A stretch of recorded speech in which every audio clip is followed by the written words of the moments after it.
Second semester BBA സ്റ്റുഡൻസിൻ്റെ MI കോഴ്സായ business and corporate ലോയുടെ ഫസ്റ്റ് ബ്ലോക്കിൽ third unit performance and termination of contract. മുന്നത്തെ ചാപ്റ്ററിൽ എന്താണ് കോൺട്രാക്റ്റ് എന്ന് പഠിച്ചു. ഈ ചാപ്റ്ററിൽ മെയിനായിട്ട് എങ്ങനെയാണ് ഒരു കോൺട്രാക്റ്റ് ഫുൾഫിൽ ചെയ്യുക, അതിൻ്റെ എല്ലാ ലീഗൽ ഓബ്ലിഗേഷൻസും ക്ലിയർ ചെയ്ത് ഒരു കോൺട്രാക്റ്റ് ഫുൾഫിൽ ചെയ്യുന്നത്. നമ്മൾ കോൺട്രാക്റ്റ് രൂപീകരിക്കുന്നത് എന്തിനാണ്? അതിൻ്റെ എല്ലാ പ്രോസസ്സും കഴിഞ്ഞ് രണ്ട് കൂട്ടർക്കും, അതായത് എ എന്ന വ്യക്തി, എ എന്ന പ്രോമിസർ, ബി എന്ന പ്രോമിസിക്ക് ഒരു എഗ്രിമെൻറ്റ് ക്രിയേറ്റ് ചെയ്ത്, എന്ത് എഗ്രിമെൻറ്റാണ്?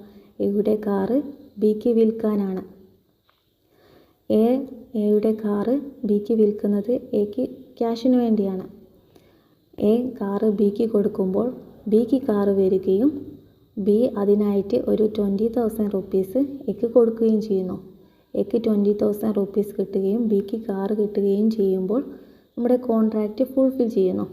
അതുപോലെ ഒരു കോൺട്രാക്റ്റ് ഫുൾഫിൽ ചെയ്യാൻ വേണ്ടിയിട്ടുള്ള എല്ലാ ലീഗൽ നടപടികളും ക്ലിയർ ചെയ്യുന്ന ഒരു പ്രോസസ്സാണ് പെർഫോമൻസ് ഓഫ് കോൺട്രാക്റ്റ്.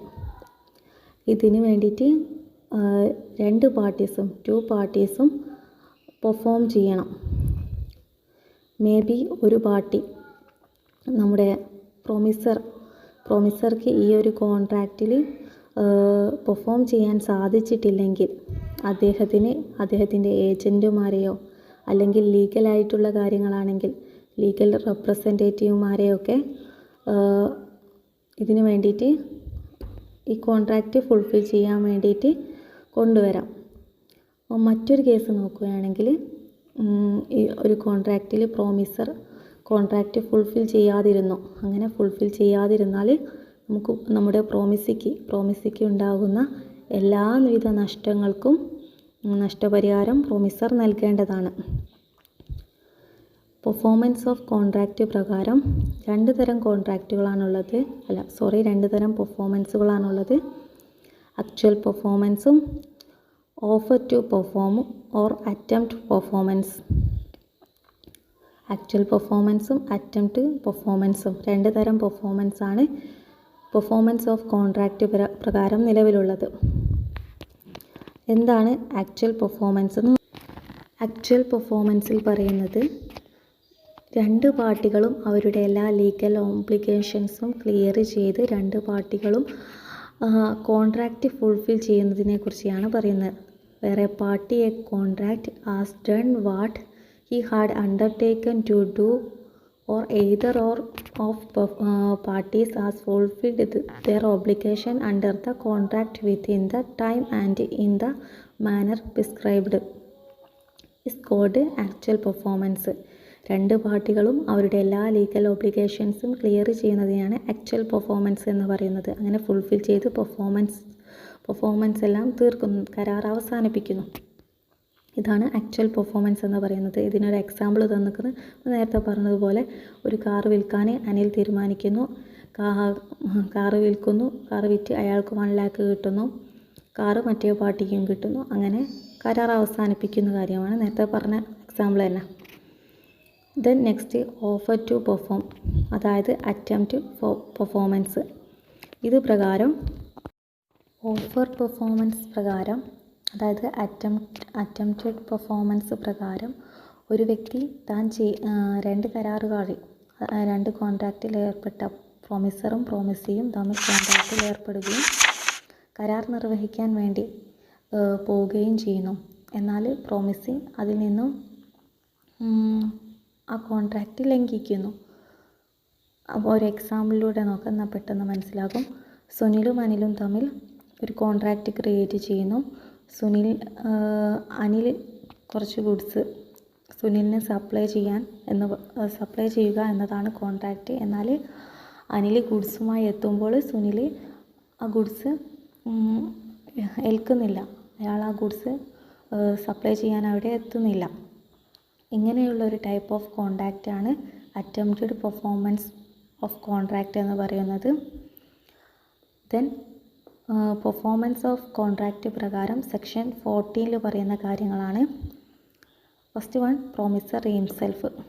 പ്രോമിസർ ഹിംസെൽഫിൽ മെയിനായിട്ട് പറയുന്നത് പ്രോമിസർ പ്രോമിസിക്ക് നൽകിയ കരാർ പ്രകാരം പ്രോമിസർ ചെയ്യേണ്ട കാര്യങ്ങൾ പ്രോമിസർ തന്നെ കൃത്യമായി ചെയ്യണമെന്നാണ് ഈ സെക്ഷൻ 40 പ്രകാരം പറയുന്നത്. അത് പ്രോമിസിക്ക് എപ്പോഴും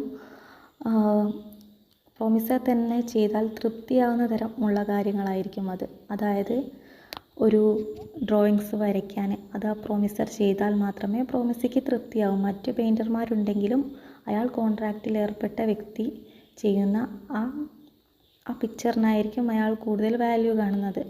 സോ ഇതിലൊരു സ്കില്ലിനെ ബേസ് ചെയ്ത് നടക്കുന്ന കാര്യങ്ങളാണ്. ഇപ്പോൾ ഒരു ഡോക്ടർ, ആ ഡോക്ടറെ തന്നെ ബുക്ക് ചെയ്ത ആൾ ആ ഡോക്ടറെ തന്നെ കാണിക്കാനായിരിക്കും കൂടുതൽ ആഗ്രഹിക്കുക. അതുപോലെ തന്നെ ഒരു ചിത്രം വരയ്ക്കാൻ വേണ്ടി ഒരു വ്യക്തിയുടെ അടുത്ത് പോകുന്നു. ആ വ്യക്തി വരച്ച ചിത്രമായിരിക്കും അയാൾക്ക് വേണ്ടത്. അതുകൊണ്ട് ആ വ്യക്തിക്ക് പകരം മറ്റൊരാൾ വരച്ചാൽ അയാൾ വരയ്ക്കുന്നത് പോലെ ആകില്ല. അതാണ് പ്രോമിസർ ഹിംസെൽഫിൽ പറയുന്നത്. Then next agent. ഏജൻറ്റ് മെയിനായിട്ട് വരുന്നത് നമ്മുടെ കോൺട്രാക്റ്റിൽ പെർഫോം ചെയ്യാൻ പ്രോമിസർക്ക് പറ്റാത്തൊരു സാഹചര്യത്തിൽ അയാൾക്ക് പകരമായിട്ട് ഒരു ഏജൻറ്റ് റെപ്രസെൻറ്റേറ്റീവ് ചെയ്യും. അത് അയാളുടെ എംപ്ലോയിയോ അല്ലെങ്കിൽ അയാളുടെ ഒരു ലീഗൽ റെപ്രസെൻറ്റേറ്റീവോ അങ്ങനെ മറ്റ് ആരെങ്കിലും ആകാം. ഇങ്ങനെ ഒരാൾ വന്ന് ആ കോൺട്രാക്റ്റ് ഫുൾഫിൽ ചെയ്യുകയാണ് ചെയ്യുന്നത്. Next legal representative. Legal representative പ്രകാരം ഒരു വ്യക്തി മറ്റൊരു വ്യക്തിക്ക് അയാളുടെ ഗുഡ്സോ അല്ലെങ്കിൽ സർവീസസോ നൽകുമെന്ന് വാഗ്ദാനം ചെയ്യുകയാണ്. എന്നാൽ അതിന് മുന്നേ തന്നെ അയാൾ മരിച്ചു പോവുകയാണ് എങ്കിൽ ആ കോൺട്രാക്റ്റ് ഫുൾഫിൽ ചെയ്യാൻ അയാളുടെ വീട്ടുകാർക്കോ അല്ലെങ്കിൽ അയാളുടെ ഏജൻറ്റുമാർക്കോ ഈ ഒരു പെർഫോമൻസ് ഫുൾഫിൽ ചെയ്യാവുന്നതാണ്. ടെക്സ്റ്റിൽ ഒരു എക്സാമ്പിൾ പറയുന്നത്, അനിൽ എന്ന വ്യക്തി 1,00,000 സാധനം 2020 ഒക്ടോബർ 10 ആകുമ്പോഴേക്കും നൽകാമെന്ന് ഒരു ഡീല് വെക്കുകയാണ്. എന്നാൽ അദ്ദേഹം ഒക്ടോബർ 5 ആകുമ്പോഴേക്കും മരണപ്പെട്ടു പോകുന്നു. അങ്ങനെ മരണപ്പെട്ടു പോയാൽ ആ ഗുഡ്സ് അനിലിൻ്റെ റെപ്രസെൻറ്റേറ്റീവിന് മറ്റേ പേഴ്സണിന് പ്രോമിസിക്ക് എത്തിക്കുകയും അതിന് പകരമായിട്ട് 1,00,000 റുപ്പീസ് വാങ്ങാവുന്നതുമാണ്.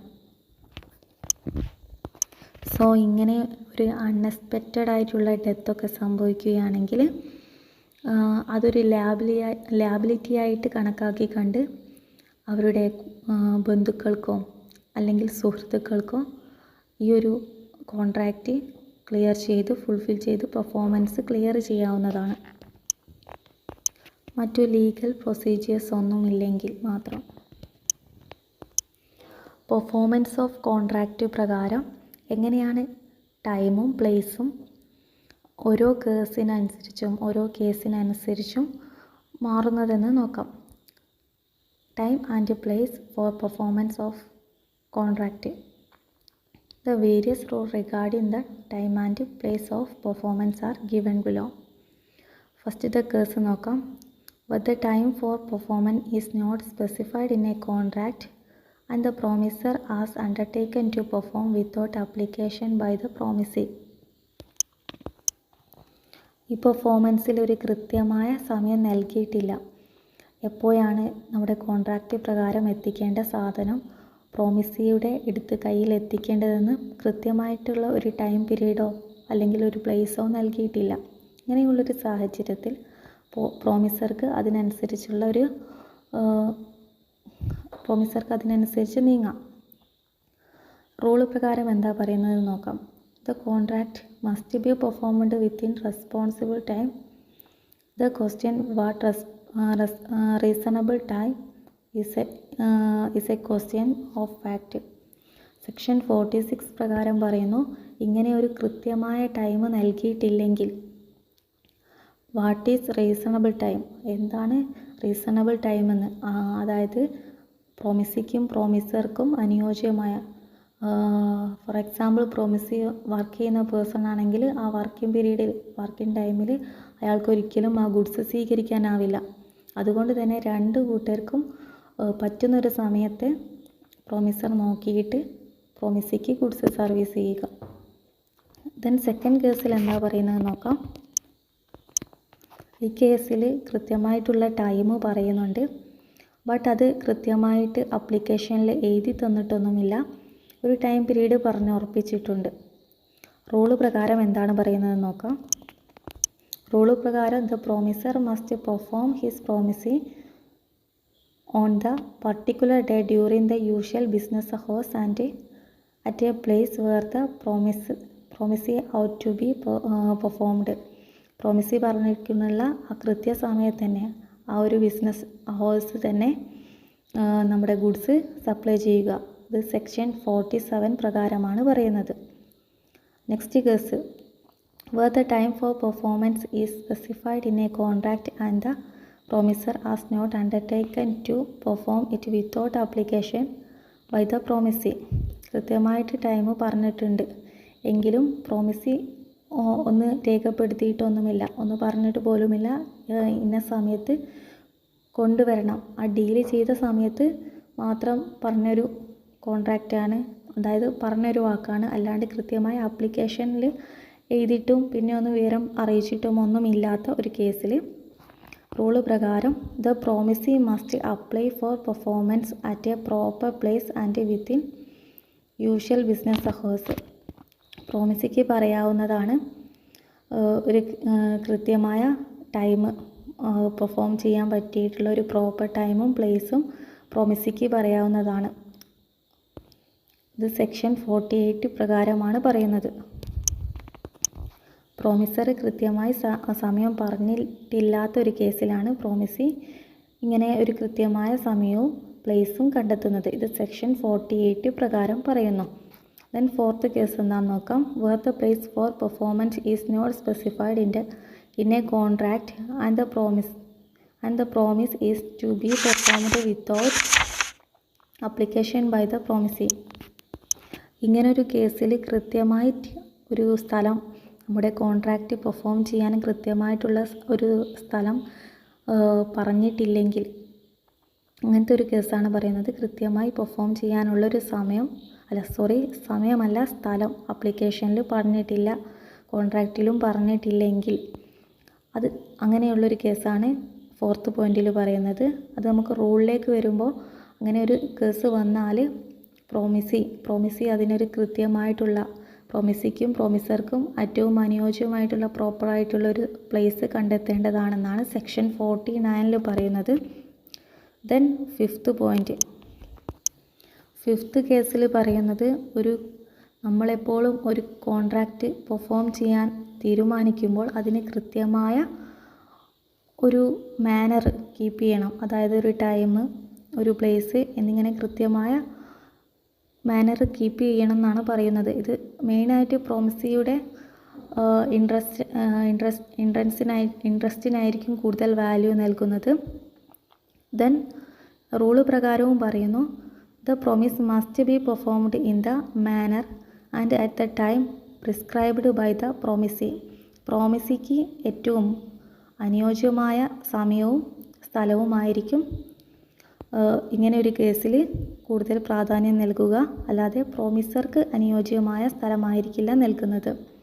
സെക്ഷൻ 50 പ്രകാരമാണ് പറയുന്നത്. ഫസ്റ്റ് ഓഫ് ഓൾ പ്രോമിസർ എന്താണ്? ചേഞ്ച് ഇൻ കോൺട്രാക്റ്റ് പ്രകാരം നമുക്കൊരു കോൺട്രാക്റ്റ് അവസാനിപ്പിക്കാൻ എന്തൊക്കെ മാർഗങ്ങൾ ഉണ്ടെന്ന് നോക്കാം. ഒരുപക്ഷെ നമുക്ക് ആ കോൺട്രാക്റ്റ് ഫുൾഫിൽ ചെയ്യാൻ സാധിക്കുന്നില്ല, കോൺട്രാക്റ്റ് ഒട്ടും അതുമായിട്ട് മുൻപോട്ട് പോകാൻ പറ്റുന്നില്ലെങ്കിൽ എന്ത് ചെയ്യും എന്നുള്ള കാര്യങ്ങളാണ് ചേഞ്ച് ഇൻ കോൺട്രാക്റ്റിൽ പറയുന്നത്. ഫസ്റ്റ് വൺ, ഇന്നോവേഷൻ പ്രകാരം പറയുന്നു 2 പാർട്ടീസും കൂടി രൂപീകരിച്ച ഒരു കോൺട്രാക്റ്റ്, ഒരു പ്രോമിസറും പ്രോമിസിയും കൂടി രൂപീകരിച്ച ഒരു കോൺട്രാക്റ്റ് ഒരിക്കലും മുന്നോട്ട് പോകുന്നില്ല, അവർക്കത് പെർഫോം ചെയ്ത് ഫുൾഫിൽ ചെയ്യാൻ സാധിക്കുന്നില്ല. ഇങ്ങനത്തെ ഒരു കേസിൽ നമുക്കൊരു പുതിയൊരു കോൺട്രാക്റ്റ് രൂപീകരിക്കാം. ന്യൂ കോൺട്രാക്റ്റ് കൊണ്ടുവന്ന് അതിൽ പെർഫോമൻസ് ഫുൾഫിൽ ചെയ്ത് നമ്മുടെ കോൺട്രാക്റ്റ് ക്ലിയർ ചെയ്യാവുന്നതാണ്. ഇങ്ങനെ വരുമ്പോൾ നമ്മൾ ആദ്യം ഉണ്ടാക്കിയ കോൺട്രാക്റ്റ് ഫുൾഫിൽ ചെയ്യേണ്ട ആവശ്യമില്ല, പുതിയത് മാത്രം നവീകരിച്ച കോൺട്രാക്റ്റ് മാത്രം ക്ലിയർ ചെയ്ത് പോയാൽ മതി. ദെൻ പ്രിസിഷൻ പ്രകാരം പറയുന്നു നമുക്കൊരു കോൺട്രാക്റ്റ് മുൻപോട്ട് പോകാൻ പറ്റുന്നില്ല. ഇങ്ങനെ പറ്റാത്ത സാഹചര്യത്തിൽ, ഒട്ടും മുന്നോട്ട് പോകാൻ പറ്റാത്ത സാഹചര്യത്തിൽ, പുതിയതൊരെണ്ണം ഉണ്ടാക്കിയാൽ പോലും മുൻപോട്ട് കൊണ്ടുപോകാൻ പറ്റാത്ത സാഹചര്യത്തിൽ നമുക്കത് ആ കോൺട്രാക്റ്റ് ഡിസ്ചാർജ് ചെയ്തു പോകാവുന്നതാണ്. അതും 2 പാർട്ടീസിൻ്റെ എഗ്രിമെൻറ്റോട് കൂടിയാണ്. ഇന്നൊവേഷനും അങ്ങനെ തന്നെ 2 പാർട്ടീസിൻ്റെ എഗ്രിമെൻറ്റോട് കൂടി മാത്രമേ ഒരു നവീകരണ പ്രക്രിയയൊക്കെ നടത്താൻ പറ്റുകയുള്ളൂ. റെസിഷനിലും അതുപോലെ തന്നെ 2 പാർട്ടീസിൻ്റെയും മ്യൂച്വൽ അണ്ടർസ്റ്റാൻഡ് ആവശ്യമാണ്. ഓൾട്ടർനേഷൻ ഓഫ് കോൺട്രാക്റ്റിൽ പറയുന്നത് നവീകരണം പോലെ, അതായത് ഇന്നൊവേഷൻ പോലെയും റെസിഷൻ പോലെയുള്ള മാർഗങ്ങളൊക്കെ സ്വീകരിച്ച്, അതായത് പുതിയൊരെണ്ണം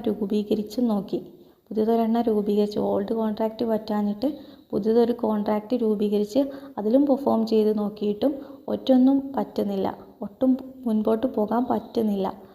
കുറേ മാർഗങ്ങൾ മുൻപോട്ട് ചിന്തിച്ച് നോക്കിയിട്ടും ഒട്ടും പറ്റാത്ത സാഹചര്യത്തിൽ ആ കോൺട്രാക്റ്റ് ഡിസ്ചാർജ് പോകുന്നൊരു കേസാണ് ഓൾട്ടർനേഷൻ ഓഫ് കോൺട്രാക്റ്റിൽ പറയുന്നത്.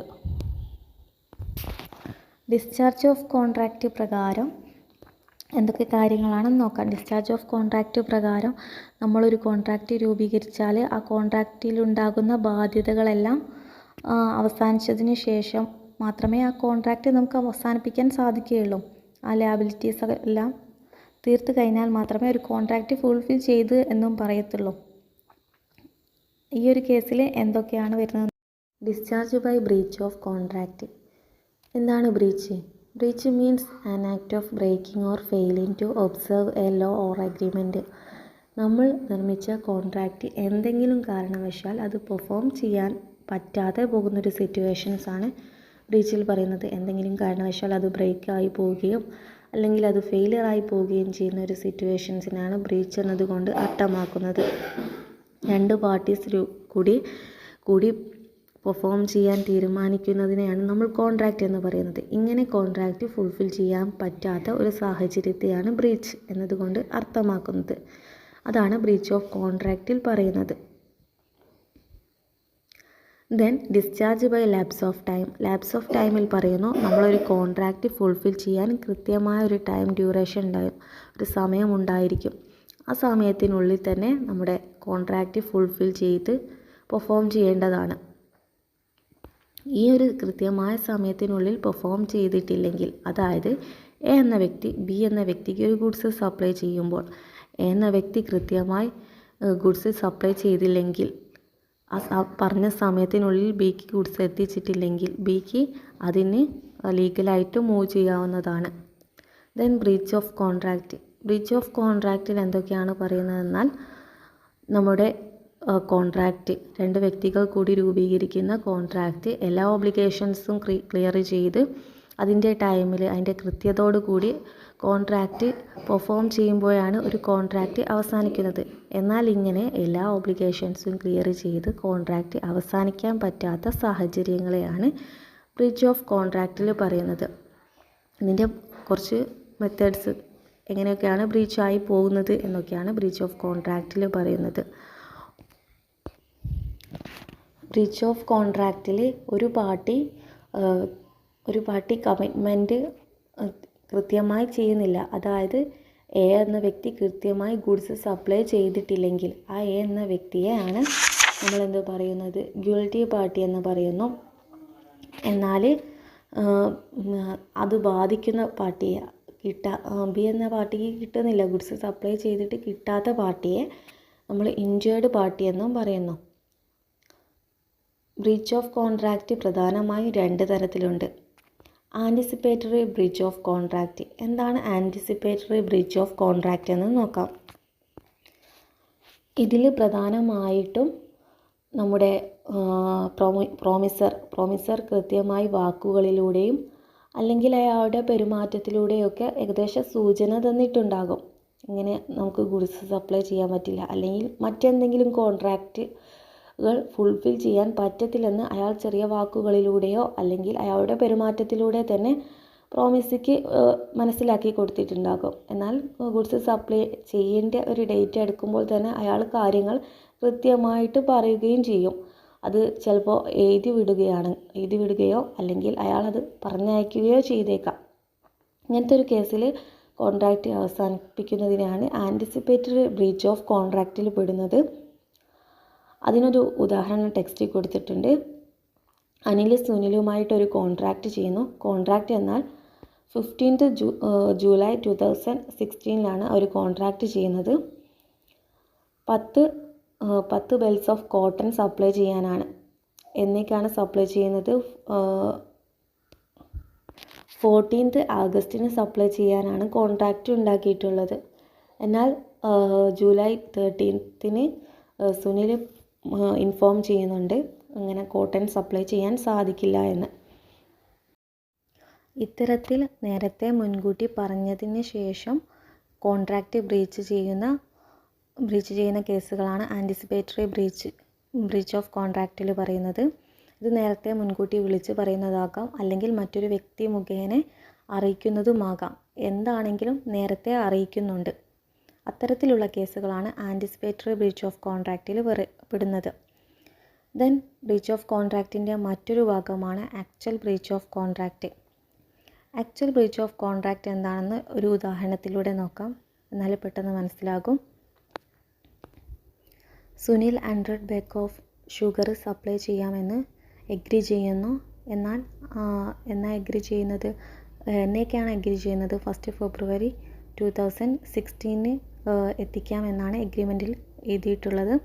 എന്നാൽ ആ ദിവസം എഗ്രിമെൻറ്റ് പ്രകാരം നമ്മുടെ സാധനം ഗുഡ്സ് സപ്ലൈ ചെയ്യുന്നില്ല. ഇത്തരത്തിലുള്ള കേസുകളാണ് ആക്ച്വൽ ബ്രീച്ച് ഓഫ് കോൺട്രാക്റ്റിൽ പറയുന്നത്. യാതൊരുവിധ മുൻകൂട്ടിയുള്ള അറിയിപ്പുമില്ലാതെ തന്നെ നമ്മുടെ കോൺട്രാക്റ്റ് ക്യാൻസൽ ചെയ്യുന്ന സിറ്റുവേഷൻസാണ് ആക്ച്വൽ ബ്രീച്ച് ഓഫ് കോൺട്രാക്റ്റിൽ പറയുന്നത്. For breach of contract. എന്താണ് ബ്രീച്ച് ഓഫ് കോൺട്രാക്റ്റ് എന്ന് നേരത്തെ പറഞ്ഞു. ബ്രീച്ച് ഓഫ് കോൺട്രാക്റ്റിൽ സംഭവിക്കുന്നത്, നമ്മൾ ഒരു കോൺട്രാക്റ്റ് ക്രിയേറ്റ് ചെയ്താൽ ആ കോൺട്രാക്റ്റ് ഫെയിലായി പോകുന്ന സിറ്റുവേഷൻസാണ് ബ്രീച്ച് ഓഫ് കോൺട്രാക്റ്റിൽ പറയുന്നത്.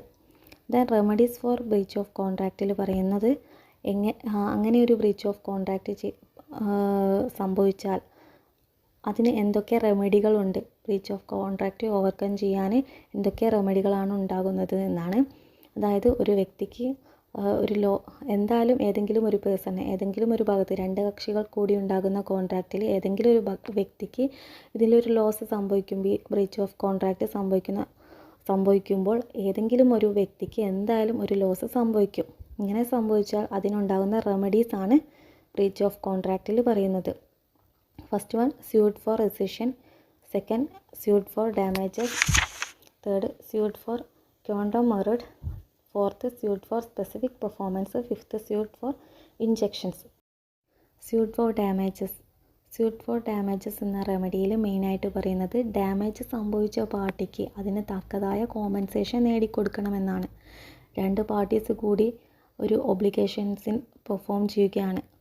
അതിൽ 2 പേർക്കും 2 തരത്തിലുള്ള ലാബിലിറ്റീസ് ഉണ്ടാവും. അതിന് വേണ്ടിയിട്ട് 2 കൂട്ടരും പെർഫോം ചെയ്യുന്നുണ്ട്. എന്നാൽ എഗ്രീഡ് പാർട്ടി പെർഫോം ചെയ്യാതെ അതിൽ നിന്നും ഒഴിവായി പോവുകയാണ്. ഇങ്ങനെ എക്സിറ്റ് ചെയ്തു പോകുന്ന സമയത്ത് ഓപ്പോസിറ്റ് നിൽക്കുന്ന പാർട്ടിക്ക് എന്തായാലും ലോസ് സംഭവിക്കും.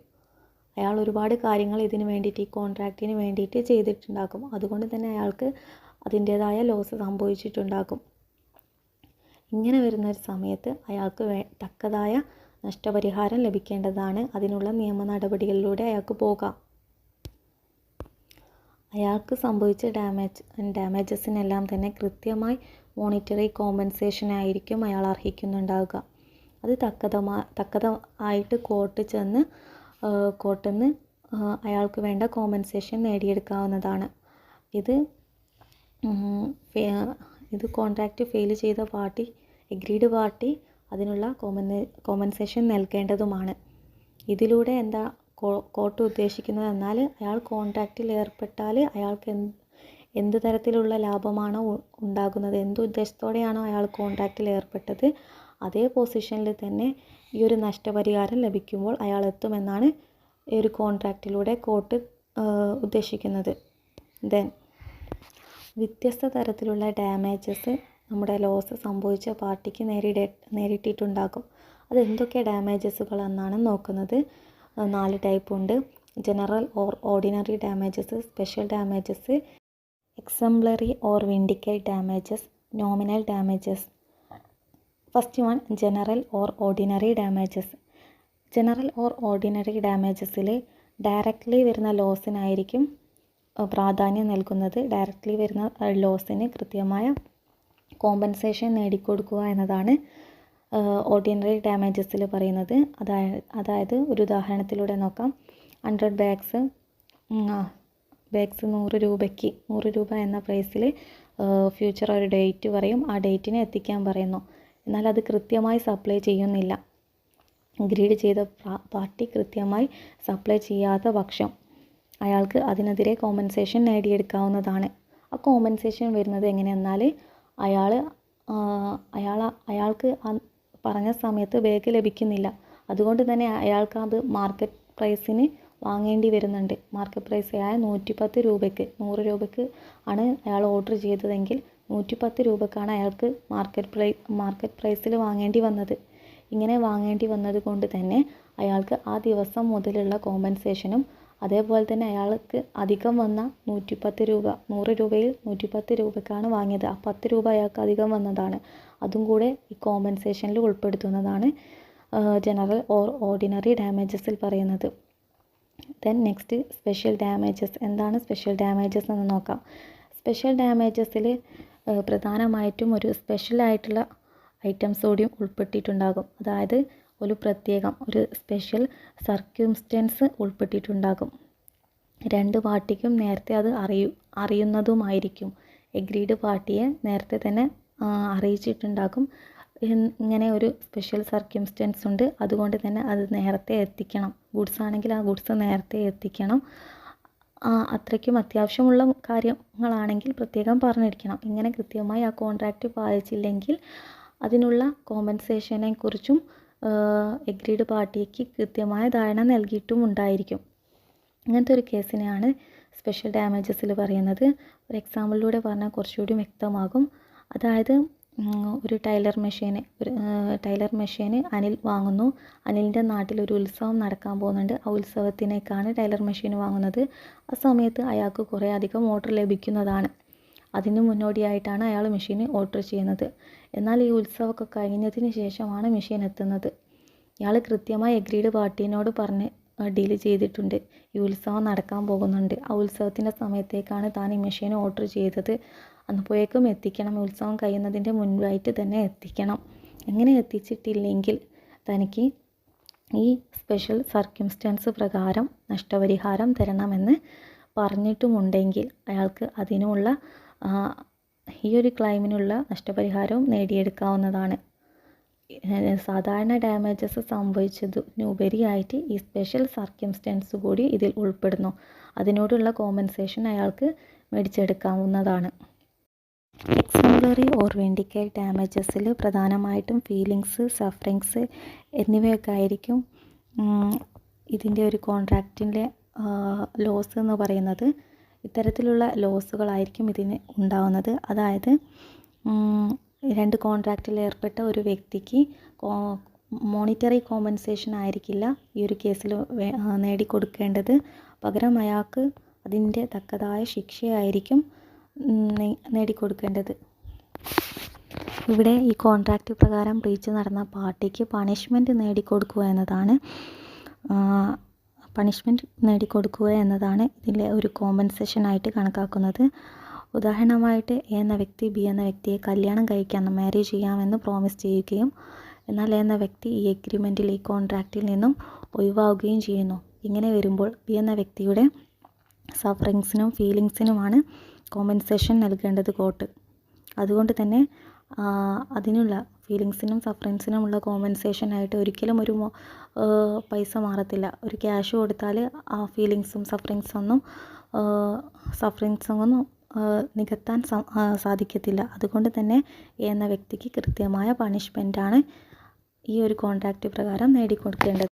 നോമിനൽ ഡാമേജസ്, പേര് പോലെ തന്നെ നോമിനൽ ഡാമേജസ് ഒരു പേരിന് മാത്രമുള്ളൊരു ഡാമേജ് മാത്രമേ സംഭവിച്ചിട്ടുണ്ടാകും.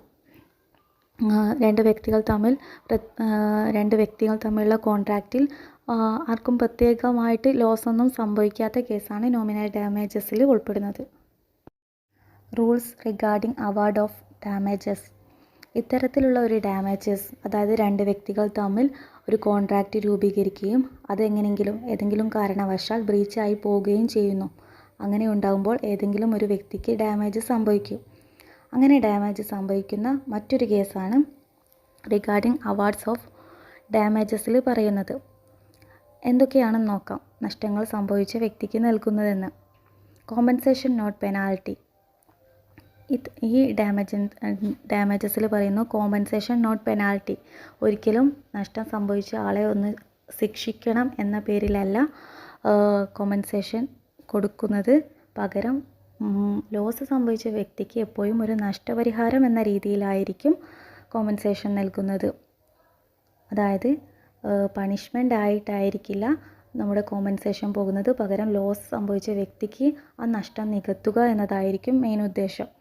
Then second one, limited damage. Limited ഡാമേജിൽ കുറച്ച് മാത്രം ഡാമേജ് മാത്രമേ സംഭവിച്ചിട്ടുണ്ടാകുന്നുള്ളൂ എങ്കിൽ കൂടി അത് ആ കോർട്ട് ആ കേസ് എടുക്കുകയും പകരം ആ കുറഞ്ഞ നഷ്ടമാണെങ്കിൽ പോലും ആ നഷ്ടം നികത്താനുള്ള തുക നൽകുകയും ചെയ്യുന്നു. ചെറിയ നഷ്ടപരിഹാരമാണെങ്കിൽ പോലും ആ നഷ്ടം നികത്തുന്ന തുക ആ കോൺട്രാക്റ്റ് പ്രകാരം ആ വ്യക്തിക്ക് നൽകുന്നതാണ് എന്നതാണ് ലിമിറ്റഡ് ഡാമേജിൽ പറയുന്നത്. ഇത് അനുസരിച്ച് നമുക്ക് കോർട്ടിൻ്റെ ഭാഗം മനസ്സിലാക്കാനും പറ്റും. ചെറിയ കോൺട്രാക്റ്റ് ആയാലും വലിയ കോൺട്രാക്റ്റ് ആയാലും നമുക്ക് അതിൻ്റെ നഷ്ടം സംഭവിച്ചിട്ടുണ്ടെങ്കിൽ നമുക്ക് കോർട്ടിനെ സമീപിക്കാവുന്നതാണ്. അത് പേഴ്സണലായിട്ടുള്ള കാര്യമാണെങ്കിൽ കൂടിയും. നെക്സ്റ്റ് പറയുന്നത് ഡാമേജസ് ഫോർ ആട്രിബ്യൂട്ടബിൾ ലോസസ് ആണ്. ഇത് ഒരു ലംഘനം മൂലം നമുക്ക് നഷ്ടമുണ്ടാവുകയാണ്. നമ്മൾ കോൺട്രാക്റ്റിൽ ഉണ്ടാകുന്ന എന്തെങ്കിലും ഒരു നിയമത്തിൽ ഉണ്ടാകുന്ന ലംഘനം മൂലം ഡാമേജ് സംഭവിച്ചാൽ അതിനുണ്ടാകുന്ന നഷ്ടത്തിനുള്ള പരിഹാരം നൽകുക എന്നതാണ്. നെക്സ്റ്റ് പറയുന്നത് damages in case of contract of sale of goods. അതായത് നമുക്കൊരു വ്യക്തി എ എന്ന വ്യക്തി ബി എന്ന വ്യക്തിക്ക് ഒരു കൃത്യമായ സമയത്ത് കൃത്യമായ സ്ഥലത്ത് ഗുഡ്സ് എത്തിക്കാമെന്ന് ഏൽക്കുന്നുണ്ട്. എന്നാൽ എ എന്ന വ്യക്തി ബി ഓർഡർ ചെയ്ത ഗുഡ്സ് പറഞ്ഞ സമയത്തും പറഞ്ഞ സ്ഥലത്തും എത്തിക്കുന്നില്ല എങ്കിൽ വിത്തിൻ ടൈം കോർട്ടിൽ അപ്ലൈ ചെയ്യാം, അല്ലെങ്കിൽ അതിനുള്ള നഷ്ടപരിഹാരത്തിന് വേണ്ടി ശ്രമിക്കാം. ഇങ്ങനെ ആ ഒരു സമയത്തൊന്നും ശ്രമിക്കാതിരുന്നിട്ടുണ്ടെങ്കിൽ ഒരിക്കലും അതിനുള്ളൊരു കോമ്പൻസേഷൻ ലഭിക്കത്തുമില്ല. അതാണ് നമ്മുടെ ഈ ഒരു damages in case of contract of sales of ഗുഡ്സിൽ പറയുന്നത്. ഇതിൻ്റെ ഒരു 4 തരം കേസ് തന്നെ ഇപ്പം നമ്മൾ എക്സ്പ്ലെയിൻ ചെയ്തു. ബാക്കിയുള്ള കേസൊക്കെ ജസ്റ്റ് ഒന്ന് വായിച്ച് നോക്കുക. ഏകദേശം ഒരുപോലെ സാമ്യം വരുന്ന കേസുകളാണ് എല്ലാം തന്നെ. എക്സാമിന് വേണ്ടി ഒരു 4 പോയിൻ്റൊക്കെ കൃത്യമായി പഠിച്ചു വെക്കുക.